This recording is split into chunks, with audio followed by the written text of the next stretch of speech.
He was a hardened warrior, a Roman centurion, a man who had likely witnessed dozens, if not hundreds, of crucifixions. But something about this execution was different.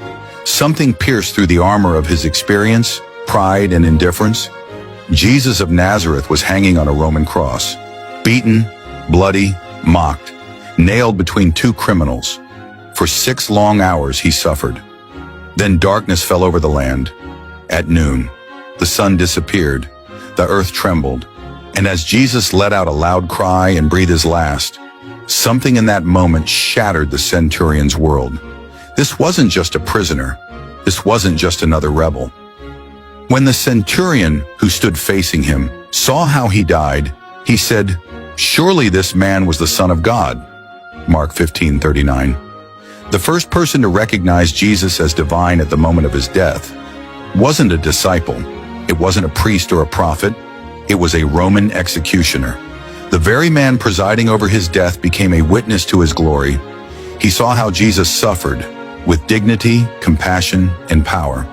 He watched Jesus forgive his enemies, speak of paradise to a thief, and cry out to God as a son to a father. And in that moment, something divine broke through the blood, the noise, and the violence. This story is about revelation in the most unlikely place, about how God can reach even the hardest hearts, even in the middle of horror. A Roman centurion, a symbol of imperial power and brutality, was the first to publicly declare Jesus' true identity after his death.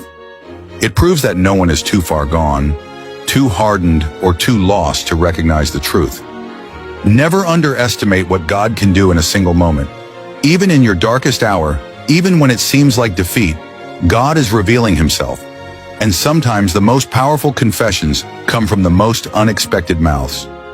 Jesus, even in death you opened eyes. Let me never forget the power of your cross. Open my heart like you opened the centurion's. Help me to recognize you, to declare your truth, and to live in awe of who you are. Amen.